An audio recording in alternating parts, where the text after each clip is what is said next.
Welcome back to season 8, where we are doing horror films of 2025. And you remember last episode we did shorts from the Vancouver Horror Show that we saw on the island, actually in Duncan.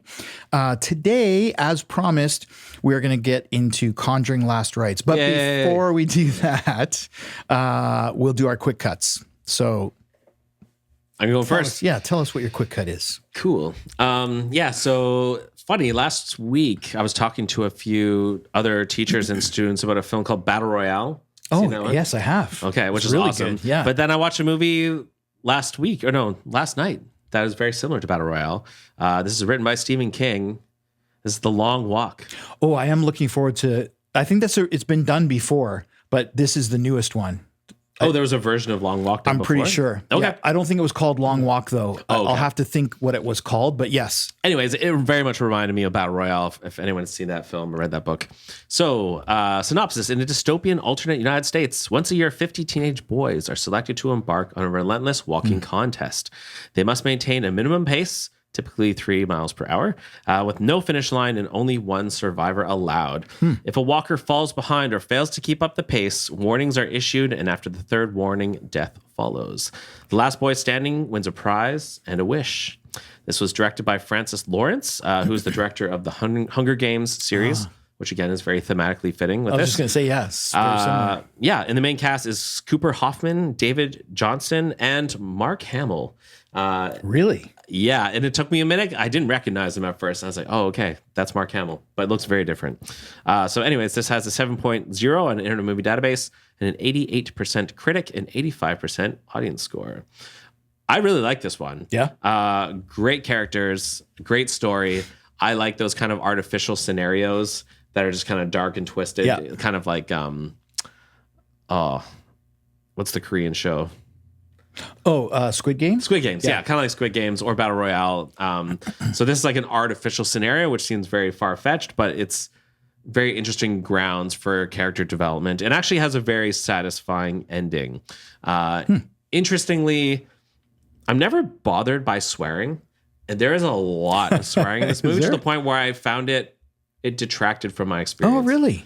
Which I can't almost think of any film ever. And it's not like I was watching this like with my kids or my parents and was hyper aware of it. I just feel like every other word was the F word, which again doesn't offend me, but it just felt unnecessary. Yeah, yeah. So I don't know. As a Stephen King, I don't think, does he have a lot of swearing in his written works? He does have quite a bit, although not like it's not like every second word. Yeah, so I'm not sure who decided to make that decision. And for most people, probably won't bother them. Maybe I was just in a weird mood. But that was one of my niggles. But really strong characters. It's essentially just these guys talking as they walk for a very long period of time. And then different things happen. And it's pretty grisly as, these guys get picked off. The way they are killed is pretty graphic. So you want to bring a strong stomach to this. But I thought the ending was very satisfying. Nice. Yeah, I'm looking forward to this one. Yeah, so Long Walk, strong recommend. It's kind of a thriller. I think it gets to horror, but it's a different style of horror. But yeah, check out The Long Walk. All right. Well, my quick cut, very similar to some things Maniac has done, is a TV series. And I was really looking forward to this one. Sadly, it didn't deliver. So this is the Netflix series Monster, and this is the 3rd season. This is the Ed Gein story, and I think they did the Menendez brothers and Dahmer were the first 2. So Ryan Murphy, I believe, is not just the director, but I think he's also quite heavily involved in writing and stuff. So this is Charlie Hunnam as Ed Gein, Laurie Metcalf, and Susan Sun. The series explores the life of convicted murderer and body snatcher Ed Gein, who Charlie Hunnam plays, through allusions to fictional cultural works inspired by his crimes, such as Psycho, Texas Chainsaw, and The Silence of the Lambs. Okay, I haven't watched either of the other 2 seasons because I've seen enough on Dahmer. I didn't need to see any more, and the Menendez brothers don't interest me at all. However, this story did interest me, but there's a couple of niggles for me. One is that Charlie Hunnam, and I don't know why they made this choice, but he's got a very, I found it quite annoying voice because he kind of talks in a really high, and it's I think because he was kind of cowed by his mother and he was very timid. I think that's what they were going for, but it just really, like when I looked at him, that's not the voice that I was hearing. No, when you see him in like Sons of Anarchy and stuff, he definitely doesn't talk like that. And even as Ed Gein, it just didn't seem to fit the character. Now, I haven't actually heard any recordings of Ed Gein. I've seen lots of video recording, news reels and stuff, but never heard him speak. So maybe that's actually his voice. I don't know. I would imagine for him to do that probably was trying to replicate his real life voice. So that was the one niggle. Production value is really good. Hunnam is very good, and so is Laurie Metcalf. One critic said this season was a tired, overstuffed mess that squanders Charlie Hunnam's and Laurie Metcalf's performances, which I agree with. I think their performances were really good, but there was the voice thing, and the other big niggle for me was this thing that was mentioned in the summary, which was there were allusions, and not just allusions, there were scenes in the film. And the first time it happened, it kind of took me back. But when they come across something that's connected to Psycho or Texas Chainsaw or whatever, then there's almost like this flashback or dream world where they take you on the set of Psycho or in a conversation with Alfred Hitchcock. And it really took me out of the story. Every time they did it, and they did it with those three big ones. And I get it. I mean, those ones were somewhat based or solely based on Ed Gein, but it just really didn't work for me. I understand what they were trying to do, but what it did for me is just remove me from the story. And again, those performances were pretty good. Like the actor who played Toby Hooper looked like Toby Hooper. And some of the other actors in that one. The Alfred Hitchcock character, more or less looked like Alfred Hitchcock. But yeah, so anyway. So do you think if you took the best elements of this show and just made it into a 2-hour movie, would that have been better? Yes. I do 100%. feel like sometimes Netflix or just streaming platforms these days want to make everything into a TV show, and there's never enough content to make a compelling TV show. So all these other padding elements seem like a way that they're trying to make it into a full show. Absolutely. But I wonder if this series of serial killer series would have been better, because I haven't watched them because I don't want to invest that much time into these. But had they been films, I think I would have been curious to check them out. Yeah. I mean, I think, I've watched quite a few documentaries and different things about the Ed Gein story. So that's why I was really excited about this one, because I think Charlie Hunnam, I've seen him in other things doing a really good job. And again, his performance was really good. It's just the decisions that were made about how to fill in. Like, I think this maybe could have been 6 episodes or 5 of solid story and cut out all the other stuff. There's that too. I just find so many of these series that are made for streaming platforms are just drawn out. Yeah, absolutely. Who cares? Make it 3 episodes. You don't need to make every one 8 or 10 episodes if you don't have enough content to make that compelling. And this is, I've mentioned this before, but this is why I prefer British TV, because typically there's fewer episodes. They do, like, I'm thinking about something like Sherlock. They'll do 90-minute episodes. So it's almost like a film every time, but they'll only do 3 and then they're done. Yeah. And it may or may not come, like, I think they've done 3 Sherlock seasons and that's it. They don't, because I think they recognize that you cannot maintain that level of writing for 10 episodes or 7 seasons or unless it's Game of Thrones or something that's like completely top level, but or like MASH, right? Okay, you're in the Korean War. There's lots of stories to tell. There's only so many things to talk about with Ed Gein. Yeah. But there were definitely some disturbing scenes. And I give them credit. Like there was, I won't go into it, but you can imagine there were some like, oh, they went there. Okay. So not recommending those, sounds like. I'm not. I mean, if you're really, really fascinated, sure, give it a shot. But like I said, and maybe that you won't be taken out of the story by those allusions, but it didn't work for me. All right. So there you go. Not recommended. All right. So on to our feature presentation.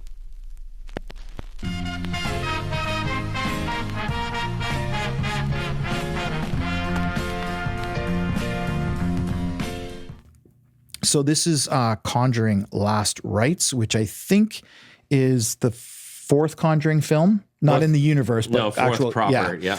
So before, well, let me read you the summary, and then I want to just kind of go over the Conjuring universe to put it in perspective for us. So, paranormal investigators Ed and Lorraine Warren take one last terrifying case involving mysterious entities they must confront, which could be the description for every Conjuring film. The devil has come to Pennsylvania. Jack and Janet Smurl claim that an evil presence has found its way into their home. 8 people live in this house. 8 people have experienced this. 8 people are not crazy. So the Conjuring universe, Conjuring is 2013, and this is originally James Wan, but the last 3 films, The Conjuring, Devil, Maybe Do It, The Nun 2, and Last Rites have all been Michael Chavez. I think that's how you pronounce his name. So the director of this was Michael Chavez. As always, Patrick Wilson is Ed Warren and Vera Farmiga is Lorraine Warren. So you got The Conjuring in 2013, Annabelle in 2014, Conjuring 2 in 2016, Annabelle Creation in 2017, The Nun, bad. 2018, Annabelle Comes Home in 2019, Devil Made Me Do It in 2021, The Nun 2 in 2023, also horrible, and Conjuring Last Rites 2025. So again, because this is a whole universe, just to kind of put things in context. So The Nun starts off in 1952 and we end with Conjuring Last Rites in 1986. And the connective tissue for all of these films happens in the Conjuring films. So like Valak, the nun, is somebody that, or it's not somebody, it's a demon that they come across in their travels. The Annabelle doll was some of their investigation. So it's all connected to Ed and Lorraine Warren. And we enjoyed one of the Annabelle films. I think it was Annabelle Comes Home, but I'm not sure. Right. And then the Nun films are just horrible, which I hate to say because is it her sister, Farmiga, the other daughter, Thaisa or something Farmiga? Oh yeah. I think that's their sisters. I think I'm not 100% sure, but yeah, I think so. Okay. Apologies if it's mother-daughter, but I don't think so. I think Vera Farmiga is too young to have a daughter that age, but what do I know? Anyway, so critics have said this particular film is pretty lackluster. I would agree it does not live up to the best of the Conjuring universe. However, I would say that it's still better than many franchise installments that have gone on this long. I think the Conjuring actual films, they've been able to maintain some level of... so it's better than like Leprechaun 4 or something? Yeah. I mean, it's a low bar. Okay, just checking. I mean, the first 2 films, we've talked about this, are very strong. Yeah, for me, Conjuring, the first one, is one of my top 10 favorite horror films of all time. I really like Conjuring 2. Everything else in this universe, I can basically leave. Yeah.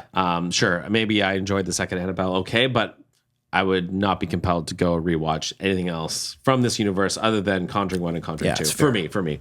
I mean, the thing is, too, like we've talked about, one of the, I think, important elements of the original Conjuring film in 2013 is that at least from our perspective, that kind of set off this golden era of horror that we've been in for the last 10, 12 years. Absolutely. And I feel like that first Conjuring film did really pull me into the horror genre. I haven't watched it in a while. I presume it holds up because I just watched it not long ago. Both 1 and 2, they do hold up. And James Wan directed both of those. Yes. And then none of the other ones he did, right? The only thing, no, it's true. Yes. I feel like that's important. Although, yes, you're right. James Wan is both of those, but he hasn't done any other ones. So I think the can see. reason, I feel like he's the reason that. Probably. The only complaint I have about James Wan and those first two Conjuring films are the plenitude of jump scares. And they're fine because they work, and I jumped, but they do get a little tiresome for me when you've seen them multiple times. But I'll give him, credit where credit's due. He definitely has an eye for this style of film. Because I feel like he can actually pull off a good Yes. jump scare, though. Yeah. And he doesn't just go for the cheap ones. No, that's fair. That don't do anything. I mean, yes, he relies on jump scares to a large extent, but I also feel like he's very good, almost masterful at making good jump scares. Yeah. And I don't mind a good jump scare. It's like, oh, there's something in the mirror. And Yeah, it's just like, the give me a mirror break. ones. Yeah. I hate those. So obviously, based on your reaction at the beginning, this wasn't a favorite of yours. So tell us a little bit about what was going on there for you. Yeah. So That's quite a sigh.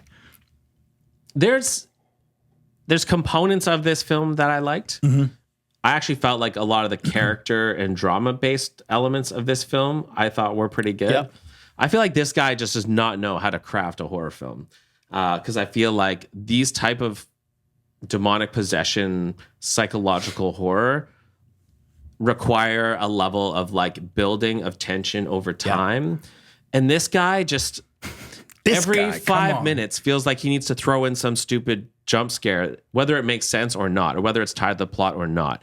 And scares are happening in their family home and at the supermarket and in the other house and in the church. And the mirror is haunted. That's Yes. where the horror should be originated Yeah. from. I don't know. I like Patrick Wilson and Vera Farmiga. Yeah. I love the Ed and Lorraine characters. They're amazing. Yeah, they're always good. Yeah. So they're always worth watching, and they bring it, and their elements in this film are good. The Judy and Tony relationship and their family dynamic stuff, Yeah. I all thought was Yep. quite good. The performances were good. I just feel like as a horror film, the scary parts, this guy just does not know what he's doing, and I don't know why they keep giving him films. I was going to say, because I agree with you, and especially when I look at the 3 films that he's done, The Devil Made Me Do It, Conjuring 3, The Nun 2, and this Conjuring are all not up to the same level as the original ones. Yeah. Are we? I guess we're not doing spoilers. Not really. Yeah. Or no, like we're gonna not do spoilers. Not at the beginning. Okay. Yeah. So I'll have to spoil some of the things, but I feel like good psychological horror films start light and they just slowly build tension and they kind of ramp up the degree of horror and scares. And this guy's just throwing out full blown crazy scares, which should maybe be reserved for the very end of a film, doing it very early on. And I feel like he doesn't know how to pace a horror film properly. And so nothing about this as a horror film worked for me. I wasn't scared. There was no tension. It felt like there was a rule, or he decided that we're going to try and scare the audience every 5 minutes. And there was some kind of jump scare or some just tired cliche thing that he just did over and over and over again. A lot of them were over the top. I don't know. So the family element, some of the drama elements, Patrick Wilson and Vera Farmiga were great. Yeah. But I'm watching The Conjuring because I want a horror experience. And the reason I like The Conjuring films is I like those slow burn, psychological, demonic possession, kind of exorcist-like films. And I feel like The Conjuring was able to pull that off. So I feel like James Wan knows intuitively maybe how to craft that type of film. Yes. This director, I just feel like he doesn't have, he just doesn't have the, he's like, just kind of that gut feeling of how to craft horror. And I feel like James Wan does, this guy doesn't. Okay, so, and I agree with you, but I'm going to play devil's advocate for a second. Okay. Is it possible No. to have that slow burn that you're yearning in the 10th movie? Or like, we know exactly what to expect, really. So do you think you can maintain, so do you think James Wan, if he was directing this one, would have been able to do what you're hoping for? I think so. Yeah? Okay. Well, I don't know. Like, what is this guy offering as an alternative? Yeah. Like crappy jump scares every 5 minutes? Yeah. So, I mean, it would be better than this, maybe. Yeah, I agree. Like, maybe you shouldn't try to make a franchise around that style of film. So, yeah, I think your premise is fair. Do you need 10 films that are all trying to do that? But I don't know. I mean, Conjuring 2, I feel like Oh, for sure. That was still very good. very and I good. think there's lots of room to explore lots of creepy things. I don't know why James Wan felt the need to abandon. It would have been cool if he had done maybe the main films, The Conjuring proper, and let some of these other guys do like the spin-offs. The Nun or Annabelle. But I think it's too bad, and I think it's not a coincidence that Conjuring 3 and 4 just don't have the same reputation as 1 and 2. Yeah, and the connective tissue between 1 and 2 is James Wan. So, yeah, I think he still could have pulled off serviceable, respectable films probably. I just think he's more gifted. Now, this is supposed to be the end. Okay. Do you feel like they wrapped things up, or because anyway? So that's the question. Do you feel like there was a sense of closure? Yeah. To this Conjuring universe? No, I don't know. So I feel like every film kind of ends the same. They go into their room of artifacts and they show Annabelle and they put some new thing in there. Right. So I think the door is open for them to keep going. I kind of have a feeling that Patrick Wilson and Vera Farmiga are probably done. Yes. I think if they do an Ed and Lorraine Warren story, they might get new actors for it. I think I heard somewhere this was like phase 1 or sort of like the Marvel thing where they ended with. That's what I was going to say to you. Is it seemed to me that they were setting up the daughter and her boyfriend as the next couple that are going to continue this, right? Yeah. So I think probably Patrick Wilson, Vera Farmiga, the Conjuring films in this ilk will be done, but I would not be surprised if they have another Conjuring film with new actors, or maybe it's Judy and Tony or something. Yeah. But yeah. I think we'll see some other film spinoff in the Conjuring universe for sure. And that was disappointing for me because one of the reasons I wanted to see this is I thought it would be the end, and I should have known better. Just like the last Halloween film, you thought would be the end? know. Yeah. So the idea that Saw 10 would be the end. Saw 10 would be the end. It's never the end. Like how many? And I don't know. I mean, we've talked about this so many times. How much money do you need to make? Like they know that if they continue to pump out films of a franchise, people are still going to come and see them, right? But Terrifier 1, 2, and 3, I mean, if anything, it's gotten maybe more compelling over time. 100%. So I feel like it can be done, but there aren't, maybe by the 8th or 9th movie, that won't be so interesting anymore. Yeah. Maybe. I don't know. I think you have to have the passion of the director and the will to do that, right? If it's just a production studio saying, we want to make more money off this franchise, let's go find this guy to direct this, and I think you're not going to get good quality stuff. But if James Wan was like, I really care about this franchise and I want to craft it and I want to make more Conjuring films and I'm passionate, then I think they could be good and you could keep making them. Because I think, is it Sergio Leone? Or Damien Leone. I was going to say, I think you're absolutely right because he is so passionate about the films and the character that they just end up being good. So I think Terrifier will continue to deliver if it's him doing it and he's passionate about doing it, because you will see that passion on the screen. I think these other guys are getting to come in and do these Conjuring films just don't have that. Now, was it Wan and Winnell that did the first Saw? Yeah. Is that right? Yeah. But Lee Winnell didn't have anything to do with this, did he? This film? No, not this film, but the Conjuring universe. I don't think so. I don't remember. His name doesn't seem to appear anywhere. Yeah. So... Yeah. Do you want to get into spoilers, or what else did you? But you liked it more than me, so that's fine. What did you like about it? Well, I liked it more than you. I don't know if that means I liked it. Okay. Because I was disappointed too. I mean, everything that you've said. Patrick Wilson and Vera Farmiga are always really good, and I feel like they know exactly how far to go in terms of emotion and the scene. I never feel like it's overdone or underdone. It's always just right. They hit that sweet spot when they're in a scene. That being said, I am getting a little tired of like, oh, my heart. Oh, I got to take a heart pill. And she's like, I'm so overwhelmed by my psychic ability. Like, they've kind of played out those cards. So I like them as actors, but maybe they need to be given more interesting things to do, because I do feel like they're starting to retread the same ground. And I think that speaks to your point about writing and the passion of the director or the writers to actually make a good whatever it is film. Yeah. But my criticisms have nothing to do with the performances. No, the no, fair performances enough. with all the were they strong across the yeah, board. Yeah. So yeah, I mean, I think I was hoping because I remember watching The Devil Made Me Do It, I think last year, and just was not super impressed. And then, so I didn't rewatch it, but like last month I rewatched Conjuring 1 and 2 just to kind of prep myself for this one. And they still hold up. I still got shivers in the original Conjuring when some of the things happen. And in the second one that takes place in England, just absolutely balls to the wall, like really good from start to finish. This one, not so much. Yeah. And some of the moments of scare, I feel like were good. So there's the one where she's rewatching the videotape. Yes. Like I thought that was good. Yeah. But I feel like the way he builds them and inserts them into the narrative doesn't work. So it's like a more of a pacing issue. I was just going to say, yeah. Or not knowing how to properly structure a horror film, even though in a vacuum, some of his scares were okay. Yeah.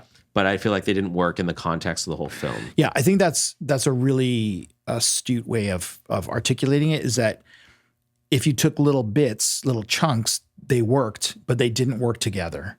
Like he didn't manage to transcend the parts of the film. Like he didn't bring everything together. No. So you felt, so yes, there were good separate scenes or separate scares or whatever, but as a Conjuring film, or as a horror film, it just doesn't really work. Nothing seemed cohesive. And I felt like, because they're trying to deal with the horror haunting in the house with the family, but then they're also dealing with like her and her daughter and their haunting thing and the stuff at birth, and then the Father Gordon thing and his haunting. Like it just was kind of all over the place. Yeah. It didn't come together at all for me.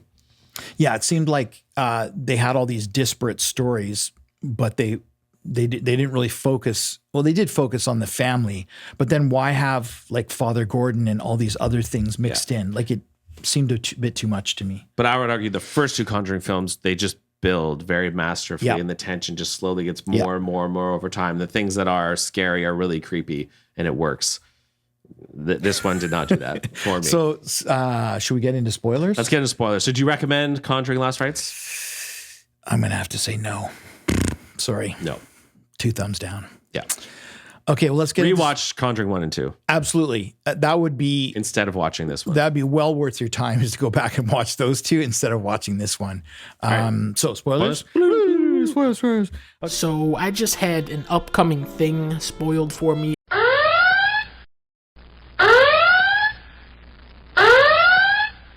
Okay, so what do you got?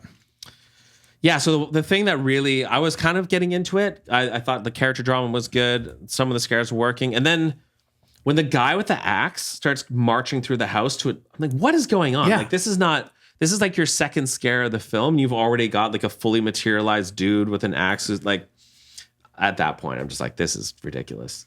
Because that's not the type of, this isn't a slasher film. Yeah. This is like a demonic possession. Again, you want that kind of slow build. To me, that really didn't fit. Yeah, I hadn't thought about it that way before, but I think you're absolutely right. Like that character didn't really fit in. I mean, he's part of the story in a sense, but he didn't really fit in with the telling of the story. Again, that's something I feel like you would put at the very end of the film. Yeah. So you've teased this guy the whole film, and then the very end, maybe he then comes out with an axe. But to have like your first interaction with this thing, to be like a guy chasing you and she's like screaming and trying to run away with him, and he's hitting the like. That's what I would associate with like a slasher film, not a demonic possession. Yeah. I don't know. Just tonally, that just kind of wrecked it for me. And when she swallows the glass, Yes. like it's so over that she's like spewing blood all like all over the place. It just felt there was no restraint or no craft. It just felt lazy and just all right. Let's just try and come up with something gross to try and scare people. And when I don't know, they're just happening all over the place. And like he's at the church. And then there's like fire and he ends up hanging himself. And there's like, why is this happening there? Like, this doesn't make any sense. Like, the issue is in the mirror. Yeah. And shouldn't the church be holy ground anyway? Yeah. So all of those things just really bothered me, and realized like this just is not being well executed, in my opinion. Yeah, no, I think you're right. I think anytime, I mean, it's unusual to have quality films go through an entire franchise. I mean, we talked about this when we watched all 10 Saw films, and that generally, although the first one is still the best, at least in my opinion, there was a through line, and they were generally consistent. I think Chucky films are similar. They're generally consistent with one another. And excuse me, you might have favorites, but the quality differences weren't as great as this one. For me, the highlight was the ping pong game and the marriage proposal part and their dynamic. Like, I thought that was a nice scene, and those were good things. There's a couple, again, I like the part when she analyzes the videotape and you see someone else blow out the candle. Yes. That was cool. Yeah, that was cool. Yeah. But other than that, so you have like three things. Well, there was the girl the old woman's face was kind of creepy. But again, they show it so early. Yes. And I didn't get what her relationship was supposed to be. I don't know. It felt lazy to me. I mean, that's the thing. Like if you look back at the original Conjuring film, there's a great scene where Lorraine leaves the house and she's out in the yard, and Ed comes out to talk to her. And when she turns around, you can see these feet dangling behind the head of. Now all they do is show some nasty feet. Yeah. They leave everything else up to the imagination until later in the film. Exactly. Right? So that's exactly what you're talking about. Slow build, show some restraint, let us use our imagination. And then at the very end, that's when you can like maybe turn it on a little bit. Yeah, just hammer everybody. Because you can't, I mean, we've talked about this many times. Because you have to have built up enough tension for those to be effective in my mind. So if you're just pulling out all the stops before you've put in the work to build up the tension, it just falls apart. Because you can't, the problem with, revealing that too early, you can't maintain that throughout the rest of the film. So you have to build that tension and release before you give the full on, right? And the church, again, should be a place where we as an audience know, like, we don't have to worry about that. Exactly. And that means when they do go back in the house, then it's more tense because, we've had this moment of safety, but now we're heading into the place where it's going to be scary. It's like the bedroom in, what's the found footage one? Paranormal Activity. Yeah. So like everything's good during the day and you feel safe and okay, I'm good. And then they show the camera in the bedroom and then okay, we're getting ready for like the next round and it's going to ramp up and it's going to ramp up and it's going to ramp up. Do you think there's an element, and maybe this is true because of this director, but I was just thinking, when you watch the first one and the second one, I'm thinking particularly about the first one, it's very unpredictable to me when things are going to happen. That too. And I felt like this one was predictable. Like you could kind of see, it's almost like they were broadcasting something's coming. Whereas that original one, like I said, there's definitely still spine tingling parts for me where it's like, oh yeah, I forgot about that part. Or how they do it. Like there's a great, the clapping stuff. Yes. That's so good because not only is it unpredictable, but it mixes the oral elements with the visual elements. And yeah, I just, like you say, I wonder if it just comes down to the talent of the director and the vision. I think James Wan just has his finger on the pulse for those things and has a good eye or ear or whatever it is for those things. And this guy doesn't. But again, I mean, there was the part with the phone cord when she's talking on the phone that was being pulled in the closet. Like, that's kind of cool and creepy. But I don't know, just thought it, but it didn't matter because nothing else, like it just didn't build properly. The pacing was off for me. So, and like I've talked about with the Halloween films, I mean, I was disappointed that they set it up to continue because it's like, okay, this was supposed to be the end, but it's like the Halloween films. It's like, okay, wasn't it supposed to be the end? This one felt a bit spread thin too, because I think they put so much emphasis on Judy and Tony and them. I don't feel like we got to know the family that well, who was being terrorized. No. And there's a bunch of siblings. So you got to know the one girl a bit, but the rest of them. So I think in the first two Conjuring films, you really get to know the family more that's being haunted. Yes. And so therefore you're more empathetic and you like relate to them more and it's more scary. But in this case, I didn't feel much emotional connection to those characters. They weren't very well developed because they're dealing with all these different characters. Yeah. The fathers and the marriage stuff and the son and daughter. I don't know. Well, yeah. I mean, you're absolutely right that if you if you don't care about the characters, then you don't care what happens to them. So you lose any emotional impacts that you would have with the audience, right? Now, do you have any predictions about where you think this could be going with the daughter and her fiance? I could see what you're saying maybe being a thing where they'll like take over and maybe because she has the same powers. So, yes. And in real life, apparently, that his son-in-law did take over the business when they finished. Oh, okay. I didn't know that. I just came across that today, actually. So that made perfect sense. Like I get that for Patrick Wilson, Vera Farmiga, they're probably done. Yeah. So they need to find a solution. So having these two step in to replace them probably makes the most logical sense. What would we call it though? Well, I imagine they're going to want to keep the Conjuring name probably because that's the selling point. Yeah, maybe. The Conjuring, the next generation. I don't know. Who knows? Make it so. What do you think? Yeah, I mean, yeah, you're probably right. The Conjuring Junior? I don't know. I was thinking that they'd maybe come up with a different name to do a spin-off series, but since it has a name and it has a universe, they probably will come up with something they think is clever with the Conjuring in it. But the rest of us are like rolling our eyes. So again, like if that film comes out with these two, I thought she was really good, the daughter. Yeah, I'd give it a chance. Absolutely. Because if James Wan was directing it. Because yeah, I mean, if Michael Chapman. Sorry, I'm not. Sorry, Michael. I don't have any faith in your ability to create another Conjuring film. But yeah, you're right. And or at least if it wasn't James Wan, then it's not Michael Chapman. Like it's somebody totally new. If it's Ari Aster, you know, if they have a capable director, then yes. When she's possessed at the end, she actually looked pretty creepy. Yes. I thought that actually worked well. So she was great. I think you need to have someone very capable behind the reins. Do you remember the runtime on this?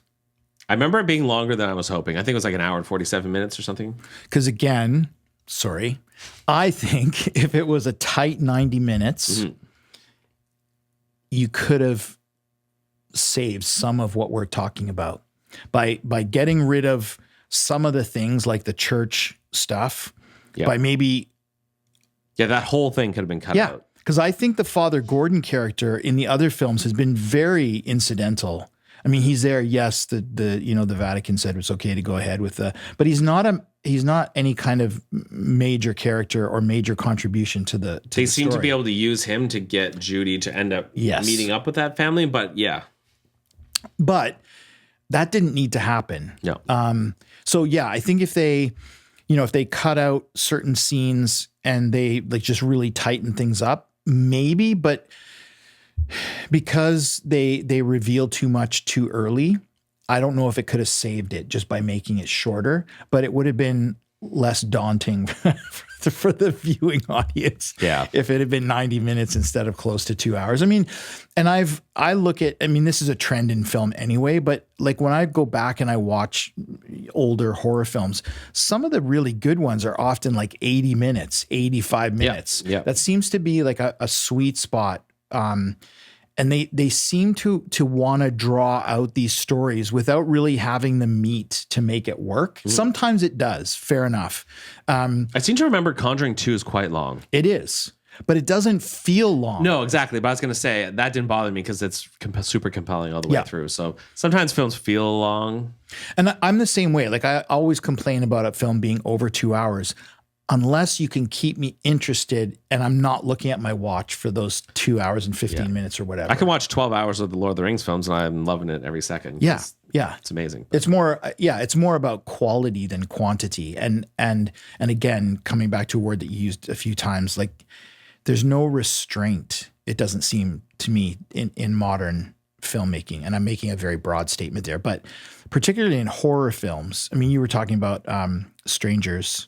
Oh, God. The newest installment. Yeah. I mean, what was the next chapter? What was the middle one called? There's the Strangers and then the Strangers at Night. Is that what it's called? Oh, Pray at Night or something? Pray at Night. Yeah. And then there's the new one, Strangers Chapter 1, 2, and 3. Yes. Yeah. Oh, there's 3? Unfortunately, there's another one. Oh, God. I know.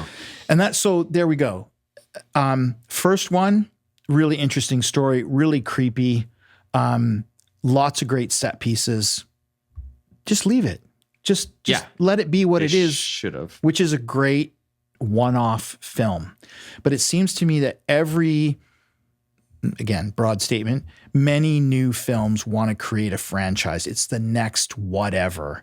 And this has been, you could argue, since the late 70s, early 80s. And it's not just horror films. I mean, if you look at Predator films, if you look at, Rocky films, if you look at First Blood films with Sylvester Stallone, like, not everything has to be a franchise. No, and if you look at like Ari Aster, like we have Hereditary, and Hereditary is amazing. But then he made Midsummer. Yep. And it's still amazing, but it's a new film, a new concept. Same director, it's still really good. Yep. There's some like DNA there, but he didn't go and make Hereditary 2. He made Midsummer. And completely different stories. To me, and it's not super fresh in my mind, but I don't remember any crossover. Like, oh, didn't he do that in Hereditary? It was like all completely new. This isn't a great example, but Talk to Me, and then they made Bring Her Back. Yes. I think they are making, though, a sequel to Talk to Me, so I guess it's not a great example. But again, but if it's good. Yeah. If they maintain the quality of the first one, and I don't have an issue with sequel. I have an issue with multiple sequels that turn into a franchise or a universe. You don't want Talk to Me 13? No. Just like I didn't want Friday the 13th, Jason in Manhattan or whatever. Yeah. When he punches his head off. That's pretty good. So, this movie's not hot garbage. It has some good elements. It has good performances, but I'm kind of just like, why? I don't know. I don't think it's worth watching it, even though it's not terrible. There's fine things in it, but it just didn't come together. And I think, again, production value is good. Performances are good. It's the filmmaking that's less than good here, I think. The directing and the storytelling. But I wonder if we're just spoiled because James Wan did those first two and they were so good that your expectations are so high, it can only be disappointing whatever you watch after that, unless it's another James Wan film. Maybe. Except in this case, I didn't come in with high expectations, I don't think, because the third one let me down. Yeah. The Nun has let me down. Annabelle's let me down. Like this series, for the most part, has been kind of mediocre. Yeah. Other than the first two. Yeah. So this is kind of actually what I was expecting. Okay. Unfortunately. I was hoping for more, but I don't know if my expectations were high. Yeah. But I was hoping it would be better. So I don't know if I'll be running out to watch any Michael Chavez films anytime soon. It's not that he's not technically good, but he doesn't seem to have that inherent knowledge in how to craft a good horror story, or at least not a demonic possession horror story. Yeah. And again, maybe he could do a slasher or something. I can only agree with, it's the pacing is just off. He doesn't have any sense of building tension, releasing, and all those kinds of things. So maybe he would be better with just a straight ahead slasher where it's just like a reveal and then a bunch of dead bodies. Yeah. Or a rom-com. Yeah, or a rom-com. Maybe he could do Hard Eyes too. Yeah. Okay. Anyway, anything else to say about this one? Nope. So that's 2 thumbs down for this one. Don't waste your time. Maybe watch it on streaming, but certainly don't waste your time. No, go back and watch Conjuring 1 and 2. Yeah, absolutely. Absolutely. Do we know? So this is November 15th. We've probably only got 2 or 3 left before Shelby the end Oaks. of the season. Shelby Oaks. Yeah, assuming we get to see it. Yeah. It's coming to our town, so we're going to try and see it. So the goal is going to be Shelby Oaks as long as we can make it to theater. Okay. That's the goal. Yeah. All right. Well, until next time. We'll see you in the aisles.